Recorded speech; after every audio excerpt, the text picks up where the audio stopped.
Welcome to Cyclone InCYders. This is the third episode of the year. I'm here today, my name is John Miller. I'm here today with Aaron Hickman, Julia Meehan, and Max Harfst. We're going to go over some Cyclone sports, mostly football. The Cyclones are up to number 17 in the polls, but they have a huge game this week against number 6 Oklahoma State. So we're going to go over that game and much of the other storylines next on Cyclone InCYders.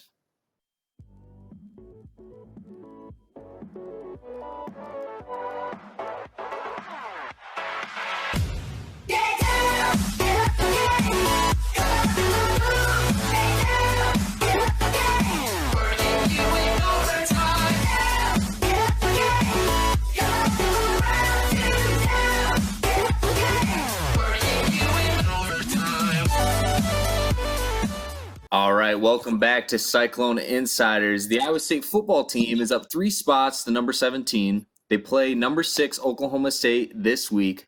What do you guys think? Is Iowa State a top 10 team if they win this game on Saturday? I mean, maybe. It depends on what else happens around the NCAA, but the Big Ten is definitely going to change things in terms of the rankings. Personally, I think if they beat Oklahoma State in Stillwater, they're deserving of a top 10 spot, but we'll have to see what happens with the AP because, I mean, just in my honest opinion, there's a lot of Big Ten hacks, and there's going to be some Big Ten teams ranked where they shouldn't be. So I'll be curious to see if they move into the top 10, but it really depends. No, I agree with you, Aaron. I think they're deserving to be top 10 if they beat Oklahoma State at Stillwater. They're in the top 30 for their strength of schedule, and they're ahead of number 9 Cincinnati in the FPI. And they're as you said, they're currently sitting tied first in the Big 12. And so I do think they are deserving of a top 10 spot. Yeah, I'm with you guys too. I just think they've been beating good teams like Oklahoma, and now we're gonna go face off Oklahoma State. And if we beat them as a ranked team, I think we're worthy of just going up in the polls. But yeah, Big Ten's going to change things. So I just think it depends how the game goes and the rest of the season. Yeah, as you guys pointed out, the Big Ten's going to be returning to action for the first time on Saturday. So, those games, just see how those teams play is definitely going to impact the rankings. But yeah, I agree with you guys. I mean, Oklahoma State's the only team in the Big 12 that's in the top 10 right now. So pretty much whoever wins that game, I think, is deserving of staying or being in that top 10, I guess. You'd think the best team out of a Power 5 conference should be ranked higher, per se. But, yeah. So kind of going into the Oklahoma State squad, what do you guys think is the scariest part of this team, or maybe the most difficult thing for Iowa State to stop on Saturday? It's got to be Tylan Wallace, their receiver, who's coming off a torn ACL last year, but he was a very good receiver for them before that. And Chuba Hubbard, their running back. Spencer Sanders, also dual threat quarterback. He's been hurt so far, and he continues the trend of players that are hurt and get healthy just in time to face Iowa State. So I think those 3 on their offense are going to be really key for Oklahoma State. And they also have the number 2 defense in the Big 12 for yards per game and number 1 for points per game. They're only allowing 9 points per game. So I think we're really going to have to get Breece Hall going so we can open things up for Brock Purdy if we're going to score points on Oklahoma State. And I don't know if they've really played an offense as dynamic as Iowa State's yet. So I'll be curious to see if their defense is legit, but just on paper for now, their defense is concerning if Iowa State can't get things going. Yeah, I'm with you on that, Aaron. They say, the scariest part of Oklahoma State is their defense, and it's been the best of their defense in a long time. And especially last year, Cyclones only ran for 86 yards. This time around, they'll definitely have to pack some heat to just get through. Going off both of what you guys said, especially with you, Aaron, on Tylan Wallace, he's coming off a good game from Kansas, given the fact that was a few weeks ago. But I think the pass defense and their coverage on Wallace needs to step up. And I think the play calling needs to be a little better than last year. Purdy was 39 for 62 with 3 INTs, 2 of them which were in the fourth quarter. But if they work collectively and have good play calling, I think, and if Hall steps up, I think they're in for a good game. Yeah, as you guys pointed out, I mean, Oklahoma State's offense is definitely the best part of their team, and but Iowa State's definitely packing some heat as well. So it's going to be interesting on Saturday to see if it's going to be a high-scoring game or not. But yeah, like you said, Tylan Wallace, he's leading the league in Big 12 or leading the conference right now in yards, and Chuba Hubbard, the highly acclaimed back from Oklahoma State, he is third in the Big 12 in yards with 4 touchdowns and 339 on the ground. But kind of going off that, Hubbard, he's last year Heisman candidate. I think he ran for I didn't even look at the yards, but it was well over 2,000, right? And so he's kind of on the decline. I don't know if I'd say the decline, but this year he's not doing or off to as good of a start as he was last year. But comparing him to Breece Hall, Iowa State's running back, who's been on the rise, leading the Big 12 in yards, coming up as a Heisman contender. What do you guys think there? Who do you think is better and why? No bias, but sorry, Julia, you can go. No, you can go. All right. No bias, but I believe Breece is better. I mean, he's 6'1", 215 compared to Chuba, who is 6 foot 208. And I think Breece has the size and strength advantage as well as speed. Hubbard he's having a solid season so far, averaging around 110 yards a game. But Breece has had tougher competition than Okie State and has put up better numbers, clearly. Yeah, I'd have to agree with Max. I think it's a little too soon to tell, but based off the statistics, last 3 wins, Breece had like a combine of 428 yards, and Chuba had like 339 yards in the last 3 weeks. So I definitely think like Breece is right behind him, and if he follows behind his path, like I definitely think Breece can be a contender and be better than him. Yeah, I agree. I think Breece Hall has shown that he's better than Chuba Hubbard this year. Coming into the season, the top 3 backs in the Big 12 were definitely Hubbard, Puka Williams from Kansas, and Hall. And now Puka Williams just opted out this past week to be with his mother, who has some health things going on. So good for him, honestly. But Chuba Hubbard, he does have 24 less carries than Breece Hall, which is basically a game's worth of carries. But it shows how good he's been in the past, that I believe he's averaging 5 yards per carry. And that's kind of low for him based on the past. But I do think there is a little bit of prospect fatigue with him. He's going to be an NFL running back. I don't know if he's going to go in the first round still, but he's an example of a player who's been so good for so long that when they start to decline just a little bit, people kind of take it to the extreme of, well, he's really falling off or anything. I don't think that's the case. I think he's firmly the second best back in the Big 12, and Breece Hall's just having a really good season so far. Yeah, no, I definitely agree with you there, Aaron, especially about how you said, kind of the NFL decline thing. Hubbard's a phenomenal running back, and you could contribute his, downtick in stats to a number of reasons, whether it's they're passing more, just using him less. So overall, I think I would probably say it's close, but I would give Chuba still the edge. I'd like to see Breece, do this all season and kind of put up the stat line that Chuba did last year to kind of say he's better. But, Hubbard, like I said, he's going to be a high draft pick, and Breece is kind of making a name for himself for next year. So time will only tell, I guess. But for the Iowa State team, the stars are kind of aligning. They defeated Oklahoma, and Oklahoma's lost to a few other teams, so they've kind of fallen off the map, and Texas is off the rails again. It's kind of early to tell, but if they win this game, do you guys think they go undefeated in Big 12 play? I mean, this is definitely the toughest game of the season, just the way the schedule stands right now. And if they win this game, the only 2 teams I see having a chance would have been Kansas State, but now Skylar Thompson is out for the season. And I think Kansas State, they always present a challenge to Iowa State, no matter how good or how bad they are. They're always a tough team for Iowa State. But after Oklahoma State, I think the only team that has a chance of beating Iowa State is Texas, because as bad as Texas has looked at times this year, they're still a very dynamic team. And if they come into a game with a really good game plan and everyone is on the same page, they're firing on all cylinders, they could steal one from Iowa State. But they're really the only challenge I see left on the schedule, and the way things currently stand, I don't see Texas beating Iowa State either. So yeah, if they beat Oklahoma State, it's really up to Iowa State just to win the rest of the games. Don't blow a game, because they'll be the best team on the field just on paper going into the rest of the games. Yeah, I'd have to agree with Aaron. I think their biggest challenge is clearly Oklahoma State. And if they get past that, I mean, they should win the rest of the season. But I also think that sometimes puts even more pressure on the teams that are the good ones, because I don't think Iowa State has ever even been put in that situation, and it's going to be different for all the players. So I'm pretty sure they've never gone. If they win this game against Oklahoma State, they're going to have a 4-0 conference record, and that's never been done in school history.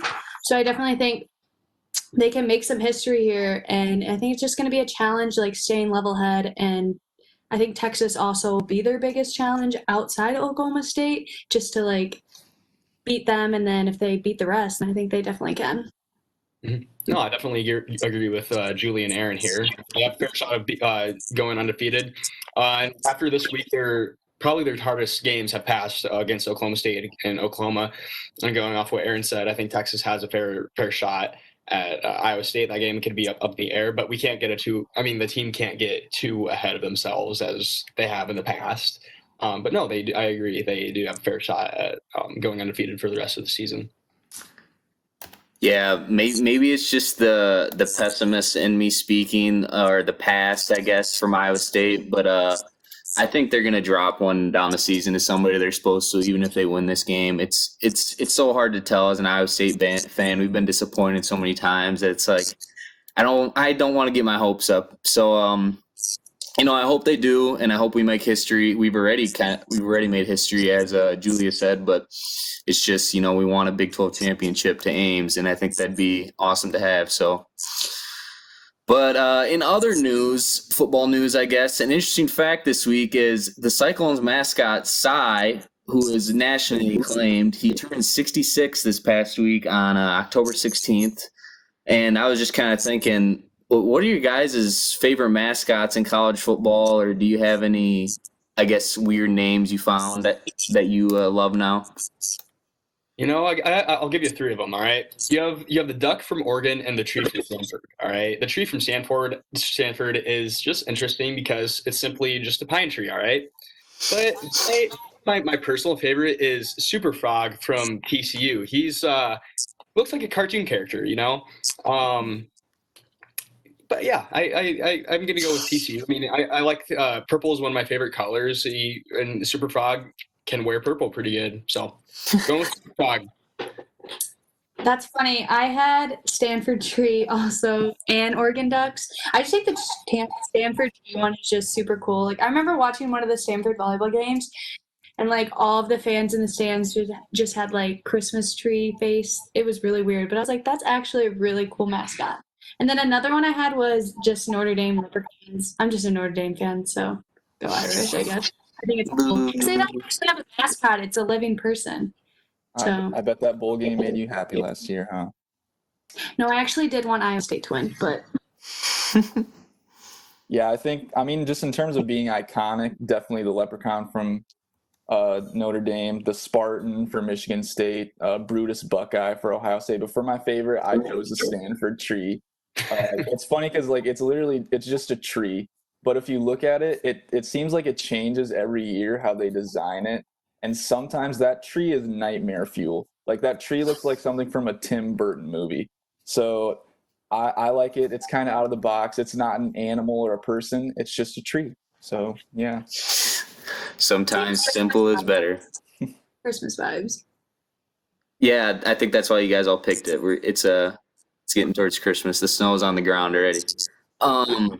Honestly, I wrote down some of like the blue bloods as well, but I like Florida's a lot. I don't know, just a gator I think is cool to me. And then at the same time, for like an odd one, I guess, I really like Colorado's. They have like a huge buffalo that they bring out and stuff. So I don't know. That's just the Iowa background maybe. But anyways, Those are our favorite mascots in college football, in case anybody was wondering. And but later in the show, we're gonna go back to talking about some real football and pick the rest of the Big 12 games.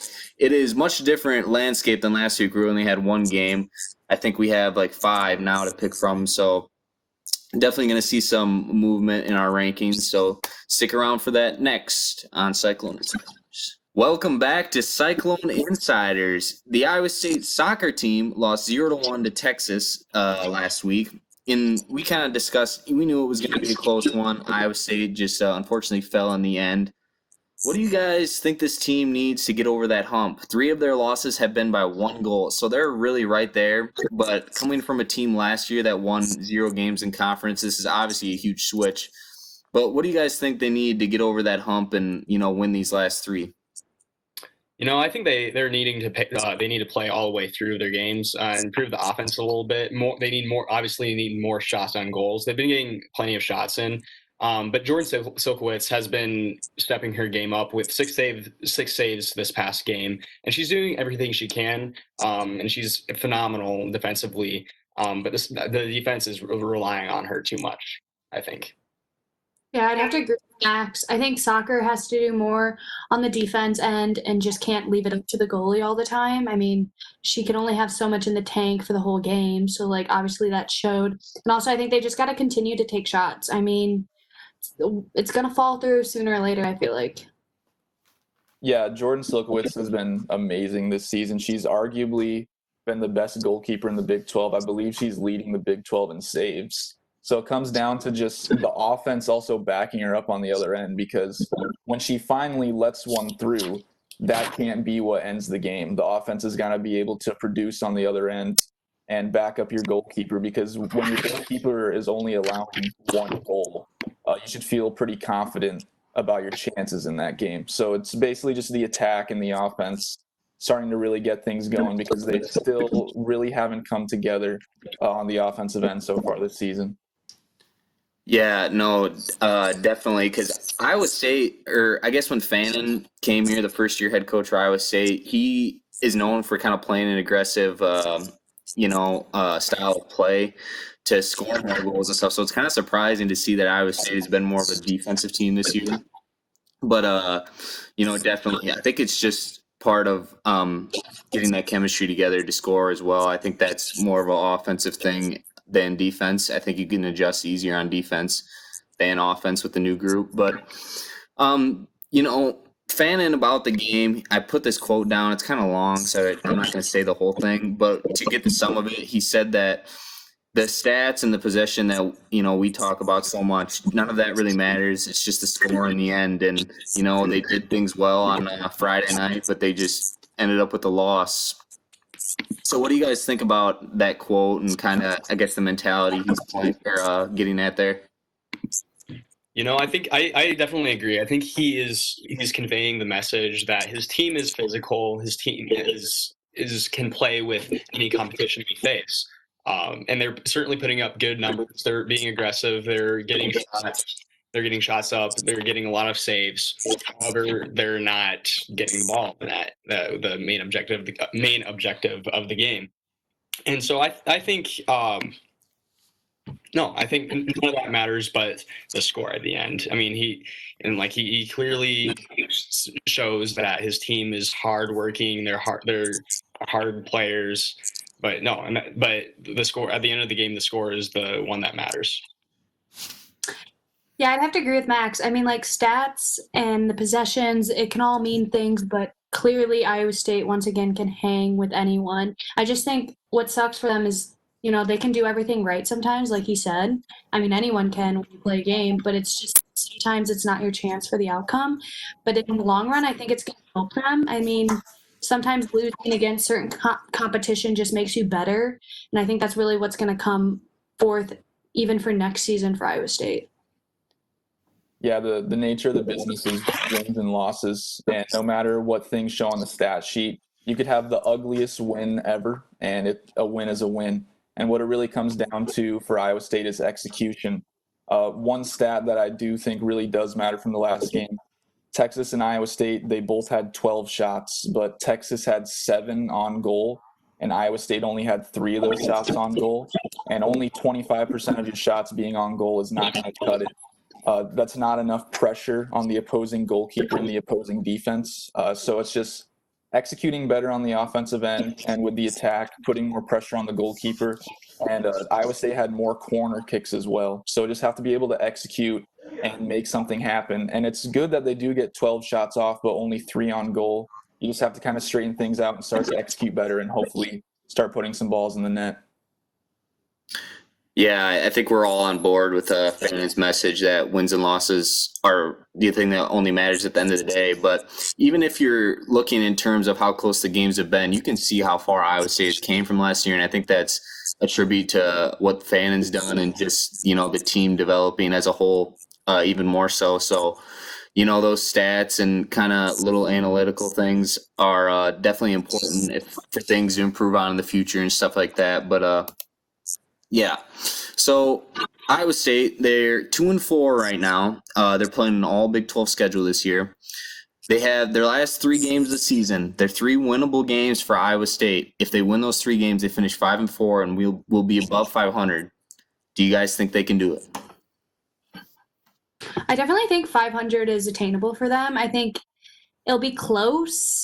I mean, I want to say they'll obtain it just because I want to have good hopes for them. But I just really think what it's going to come down to is what Aaron was saying earlier, is just someone has to execute. Someone has to be the star. Someone has to come out and just start making goals for them, because you're not going to win a game without scoring. It doesn't matter what you do on the defensive end. If no one makes a goal, it's not a game at the end of the day. Yeah, I think it all depends on just getting that attack going like we've been talking about.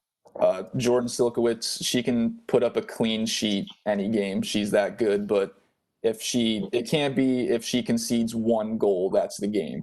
The offense has got to start to back her up and maybe start coming out with a 1-0 win of their own or a 2-1 win.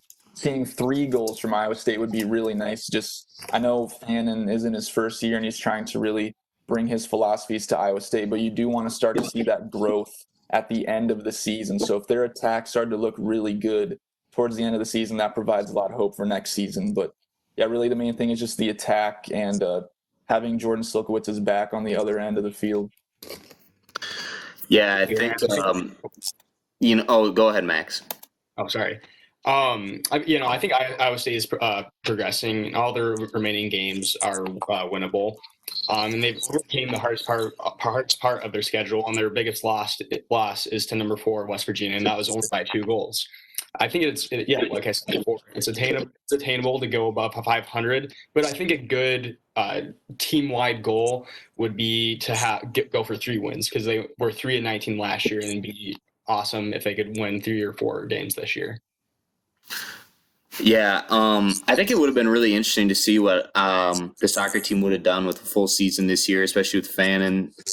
But unfortunately, we don't get that. And like you guys said, if you can't score, you can't win. So Iowa State's got to find a way to make those opportunities when they get towards the goal, and just do a better job of putting those shots on goal so they can have those opportunities. But it's nice to see them good again, or not even good again, good, because they haven't been good for a long time. So hopefully the soccer team can continue their improvement and finish the season strong. But now we're going to head into some women's basketball, because the volleyball team didn't play this week. So we're going to talk some basketball. The women's team is ranked 14th in the Lindy's Sports preseason top 25.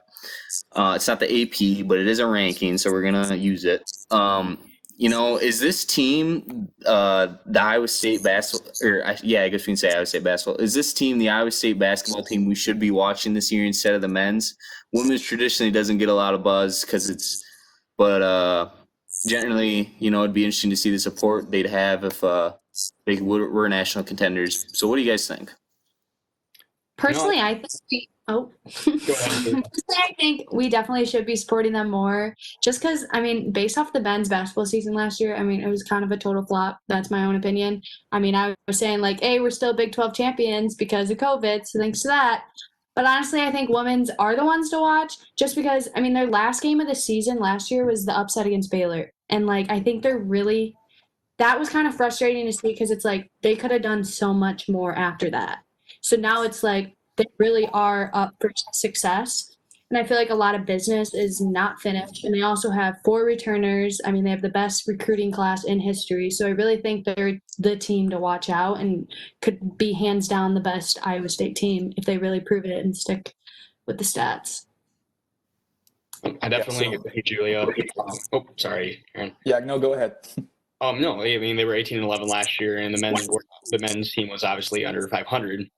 And it's a well-balanced team, and we certainly have a lot of returners. A lot of players returning this year, and so I think Iowa State is set to have a good season. Yeah, so I want to preface what I'm about to say by saying I think the men are going to be better this year. It seems weird to say losing Tyrese Halliburton. He was honestly at times the only reason to watch last year. And when he got hurt, that like effectively ended the season, especially for a lot of fans who were watching. But they have new recruits like Xavier Foster, in-state recruit Darlinson Dubert, Dudley Blackwell, and they have big transfers like Tyler Harris from Memphis, and I think Blake Hinson from Ole Miss is still waiting to see if he'll be eligible. And a lot of players who were very young got a lot of experience last year, and I do trust Coach Prohm to have them ready to go this year and take a step forward. With all that being said, I do think the women are going to be better than the men. Ashley Jones is back, and young players like Maggie Espin-Miller-McGraw got a lot of experience last year. She'll be going into her sophomore year.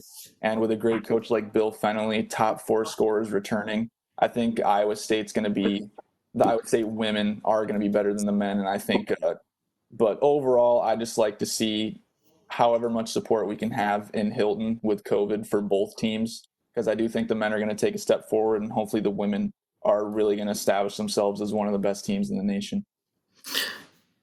Yeah.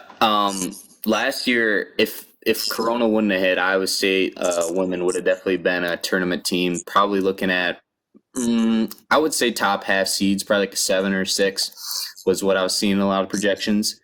But you guys talked about that Baylor game. I mean, I was at that game. I had the privilege to be, and to be honest, when it started, it was kind of a joke. Like, I thought they were going to get blown out of the water and everything like that. But they finished with what you could arguably say was the best upset in history. I mean, Baylor was ranked 2nd. I think they had 1 loss, which was to number 1 South Carolina. So literally the only team ranked above them was their only loss. And I mean, that was just awesome for the Iowa State women to see that happen. And, you know, that Hilton magic was still there, I guess, in some sense.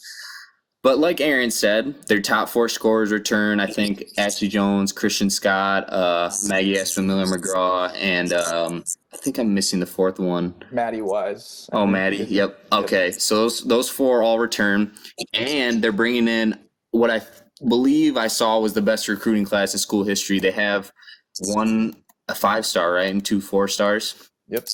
And then, so yeah, with all that on the squad, they're loaded. Ashley Jones is second team All-American to start the year. So they have, you know, a second coming of Bridget Carlton in a sense. With all this on this team, do you guys think this is going to be one of the best seasons of all time for women's basketball? I mean, on paper, it should be. For the top 4 scorers coming back, greatest recruiting class in school history. Ashley Jones just being who she is. She was the only player in the NCAA last year to average at least 20 points and 10 rebounds per game, which is just crazy to be able to score that well and rebound that well. And she's definitely going to be the leader of the team, but just the amount of depth they're going to have this year has been something that the women's team at Iowa State hasn't had for a while. They've had some great players and some great starters, but this level of depth is something that I don't think I've seen in my life as an Iowa State fan for this women's team. And I think that's really going to be what gets them through the season, because it's not so much going to be one injury taking you out and now it's just an automatic loss with like a player like Bridget Carlton hurt. Iowa State isn't going to win those games if she's hurt. But now, if Ashley Jones goes down, with all that depth you have, there is a chance for them to still win those games. Yeah, I'd have to agree with Aaron. I think they have a lot of depth, and Ashley Jones obviously being the biggest star. I mean, she's coming back. She averages like 20.5 points and 10.9 rebounds from last season, which is like second in the school. So I definitely think with their depth, they're going to be a great team for this season. And I was like looking at some stats. They haven't had a 14-0 start since 2014, and then in 2000 they had the best conference start of 6-0. So I really think it's doable for them to come out of the gates. And I think they're going to be hungry in a way. I think that's like any athlete right now, just getting the chance during all this COVID hectic stuff. But if they get the chance to play this season with fans, without, I think they're just going to go with it and run with it. Definitely agree with you guys, and I agree with Aaron and John. I think on paper, Iowa State, this is one of the best teams they will ever have, and it should be a good year for basketball. Yeah, we bring up Ashley Jones so much. Like I said, second team All-American. How do you think she will finish her career at Iowa State here, and how will she stack up against the all-time greats that have came through Ames here? I mean, compared to Bridget Carleton averaged 24-6 and 8 rebounds a game. Ashley Jones last year, like Aaron said, she was the only player in the nation averaged 20 rebounds or 20 points and 10 rebounds. I think that's incredible, and especially Carleton is. I mean, Jones is the star of the show now, and so I think that's going to make her hungry. Yeah, I'd have to agree with Max. I definitely think Jones stacks up very nicely against past Iowa State stars. And I think she's really already on track with her stats. I mean, if she continues to even come out first team and not second team this time around, I think she's definitely up for it. Yeah, barring anything terrible, like an injury, which hopefully doesn't happen, she's definitely, the current pace she's on, she's going to be an all-time Cyclone great. And in terms of Bridget Carleton, I mean, no one's going to replace Bridget Carleton. She's an Iowa State great, and she's had finished pretty good rookie campaign for the Lynx, I believe. And she looked good in the appearances she had. But Ashley Jones already has done something that Bridget Carleton never did, which was average a double-double. And she did that averaging over 20 points per game as well. So if she can continue on the trend she's on, she's going to firmly establish herself as an Iowa State great and someone that, you know, we're going to talk about as Iowa State fans years down the road. Yeah, something I really liked that you brought up there, Aaron, was her versatility. There were times last year where she was bringing the ball down the court because our point guards would turn over the ball more than 20 times a game. And then she's getting like 15 rebounds on top of bringing the ball down the court and scoring 30 points. Like, that's just something you don't really see, not just in women's basketball, but even at like the pro level. It's pretty phenomenal what she's doing here, and I think we all have a privilege to be able to watch it happen.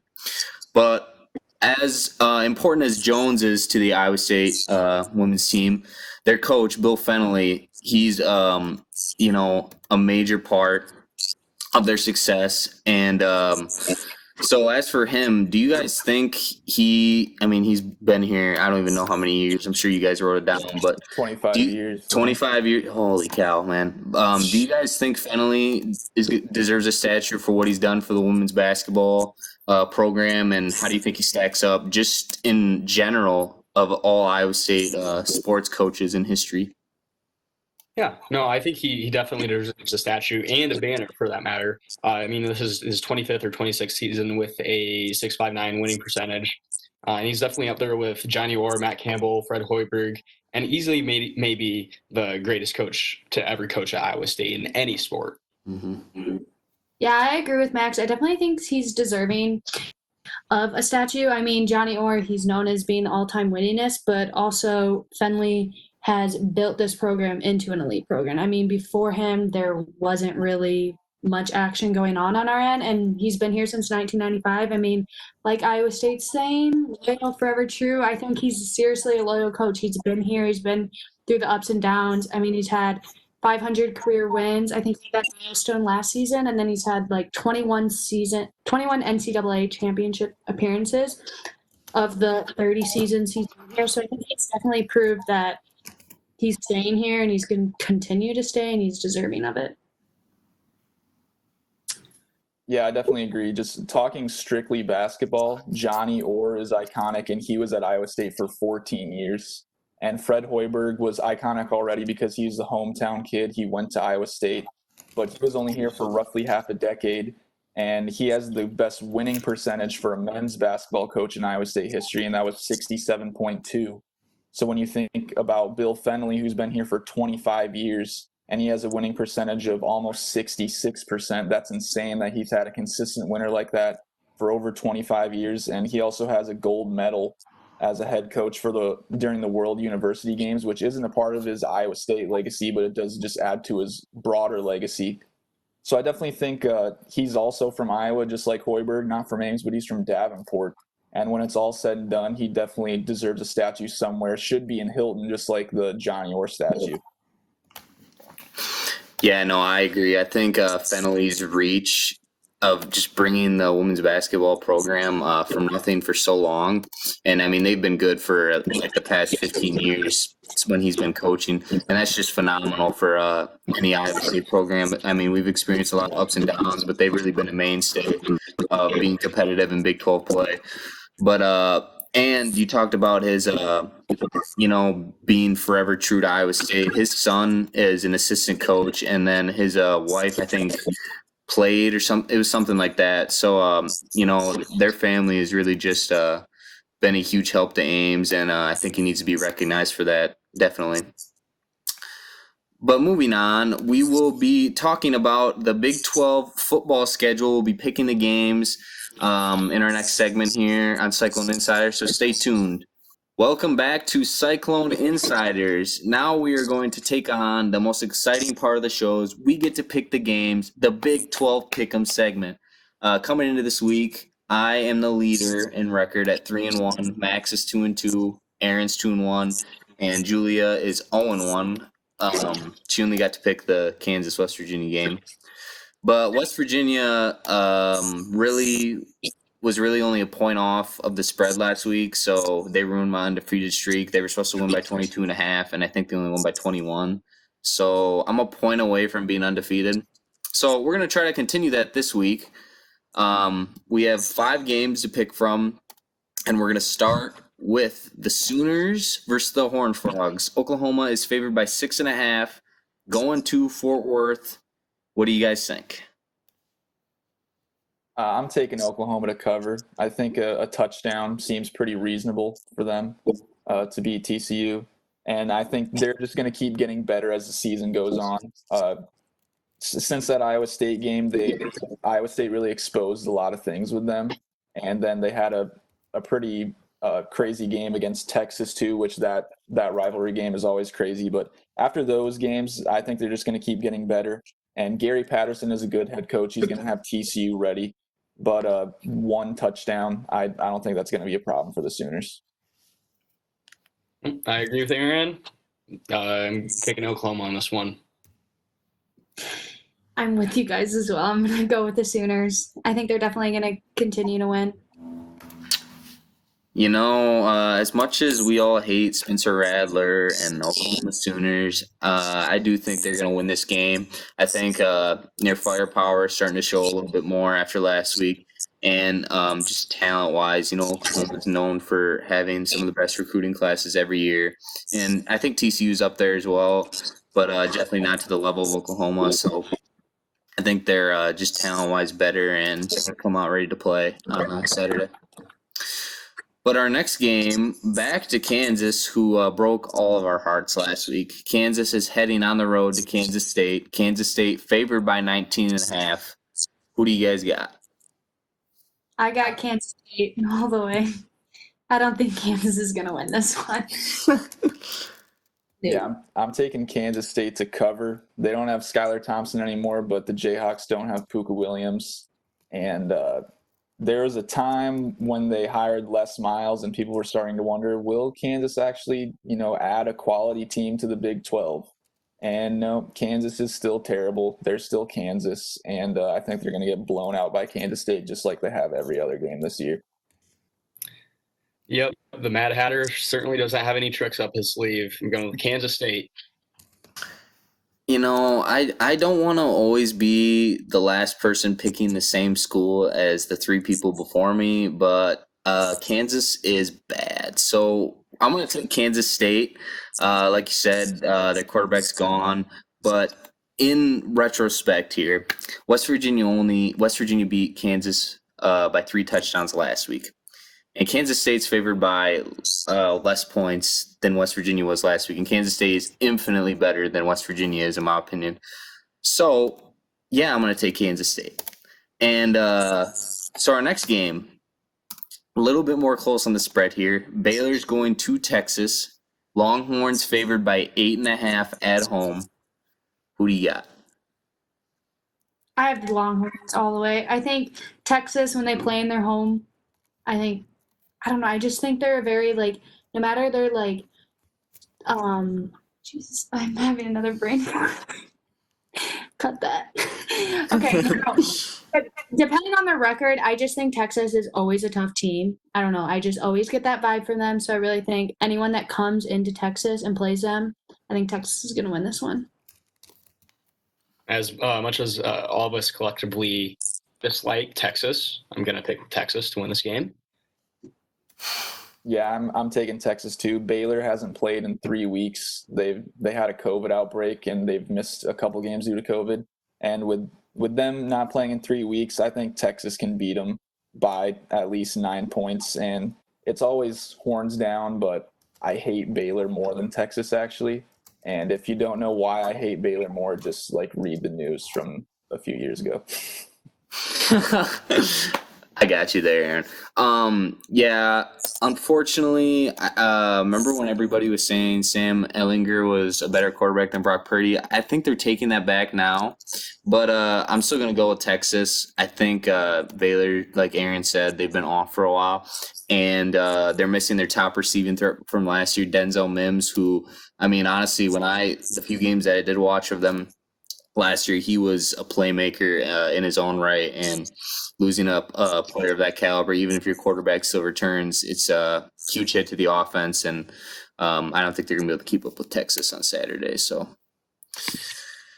now to maybe I guess you could say it's in my opinion, it's the worst matchup of the week. We got the Mountaineers of West Virginia going to Texas Tech. Mountaineers favored by 3.5 on the road.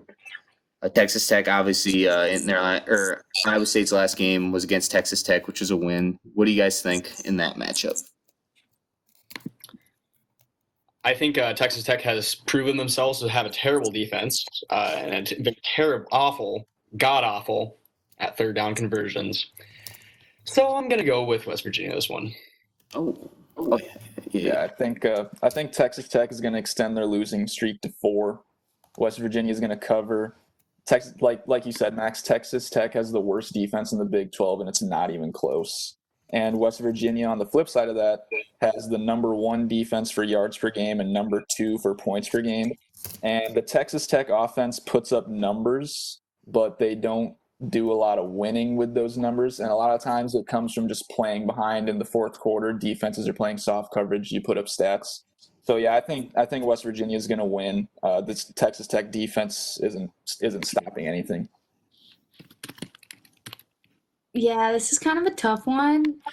I was just going to go for a toss-up, and I think Texas Tech might actually win. I mean, I think sometimes when teams suck, you just play to their level. Yeah, West Virginia is supposed to win, but also I think they might just choke. Who knows?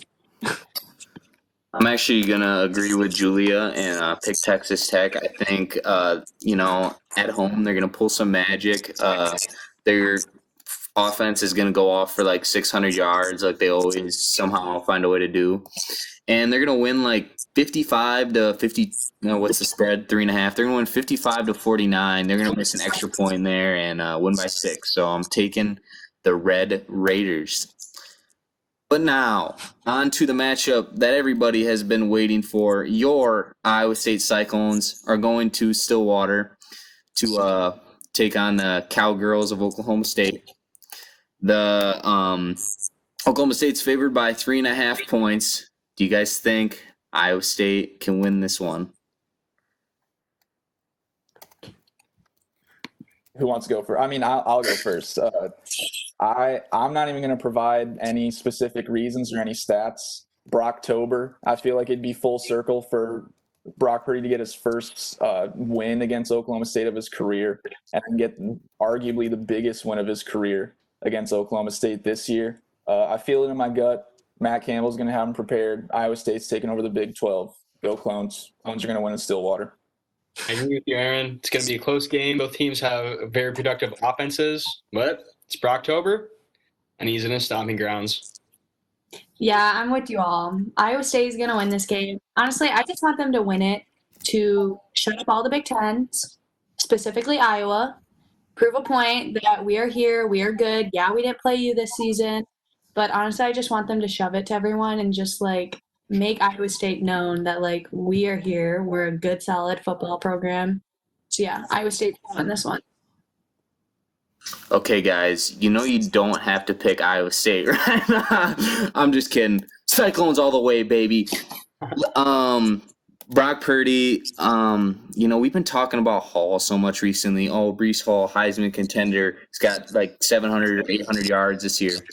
Brock Purdy, he's waiting in the shadows. You remember his first, when he came into the game against Oklahoma State, where he really blew up? Yeah, he's going to emulate that performance again on Saturday. He's throwing for like 400 yards, 4 touchdowns. Iowa State going to win by 10. Give us the top 10 ranking now. Go Cyclones. But with that, ending on that note, on here on Cyclone InCYders, the biased, analysis we have. Stay tuned. Watch football, soccer, volleyball, all in action this weekend, and we'll be back next week on Cyclone InCYders to talk about this game and see if our predictions actually came true. Because I know they're gonna, but we'll see what actually happens and in what fashion the Cyclone wins. So catch us next week on Cyclone InCYders.